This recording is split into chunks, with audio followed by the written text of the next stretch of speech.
Luka Magnotta, born Eric Lynn Kirk Newman on July 24, 1982, was a Canadian convicted murderer who meticulously crafted an online persona driven by a chilling desire for fame and notoriety. Before his most infamous crime, Magnotta had a history of minor criminal offenses, including fraud and impersonation. He worked as a male escort and a pornographic film actor, constantly seeking attention and often manipulating his online image. His descent into extreme violence began not with humans, but with animals, a progression that disturbed a group of internet sleuths long before he escalated to murder. In 2010, Magnotta began posting disturbing videos online that depicted him torturing and killing kittens. These videos, such as One Boy, Two Kittens, where he suffocated 2 kittens with a vacuum cleaner, garnered significant outrage from animal rights activists and online communities.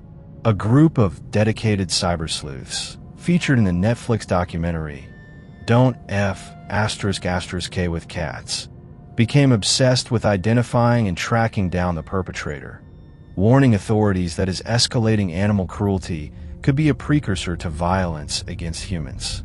Their warnings, tragically, would prove to be prophetic. Despite numerous attempts by online activists to report him to authorities, Magnotta continued his disturbing online activities. In 2011, he reportedly sent an email to a British journalist, hinting that his next victim would not be an animal.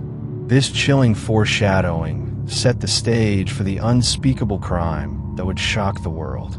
In May 2012, Magnotta's violence escalated from animal cruelty to the horrific murder of a human being. His victim was Jun Lin, a 33-year-old Chinese international student studying at Concordia University in Montreal.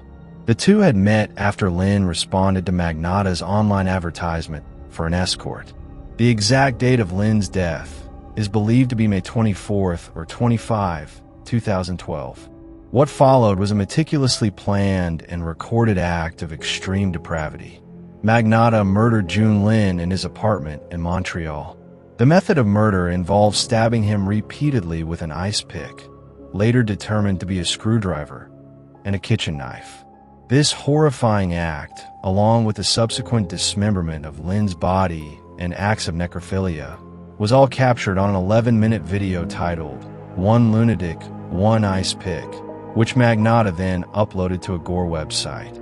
The video quickly went viral, spreading across the internet and sparking an international outcry. The gruesome discovery of Jun Lin's remains began on May 29, 2012. The superintendent of Magnotta's apartment building in Montreal found a decomposing human torso in a suitcase left in an alley behind the building. Simultaneously, packages containing human body parts began to arrive at various locations. A left foot was delivered to the main offices of the Conservative Party of Canada in Ottawa, and a left hand was intercepted at a Canada Post processing facility addressed to the Liberal Party. Later, a right foot and a right hand were mailed to elementary schools in Vancouver. Montreal police, initially unsure if Magnotta himself was a victim, quickly identified him as the prime suspect after finding his ID and other evidence, including blood-stained clothing, a circular saw, and knives in his apartment. The discovery of the One Lunatic, One Ice Pick video online confirmed their worst fears, that Magnotta was the perpetrator and had broadcast his horrific crime to the world.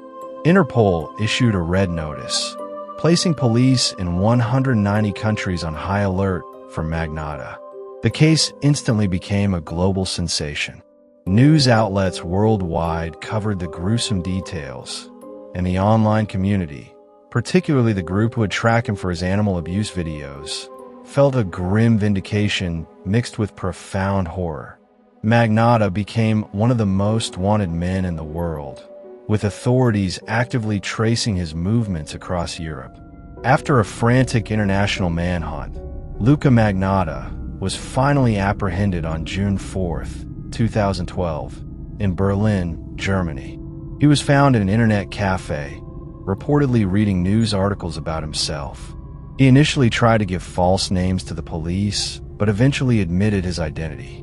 His capture brought a collective sigh of relief from the global community. Magnotta was extradited back to Canada to face justice. His trial began in September 2014 in Montreal. He pleaded not guilty to the charges, admitting to the physical acts but arguing that he was not criminally responsible due to mental illness, specifically paranoid schizophrenia. His defense claimed he was in a psychotic state and could not discern right from wrong at the time of the killing. The prosecution, however, argued that Magnotta's actions were premeditated and driven by a desire for fame and notoriety.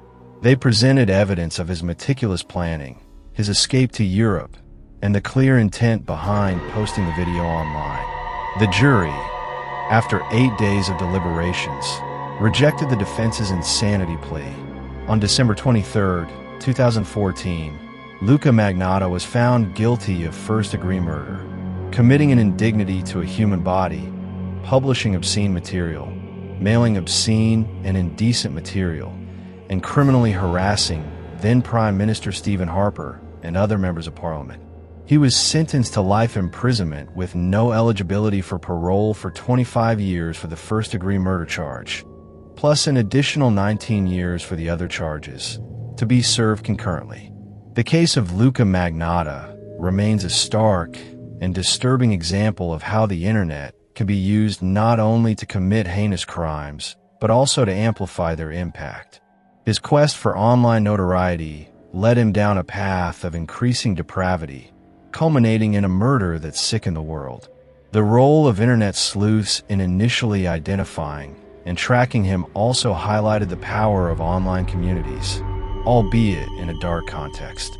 Magnotta continues to serve his sentence in a Canadian prison. His case sparked widespread discussions about online content regulation, mental health, and the increasingly blurred lines between virtual and real-world violence.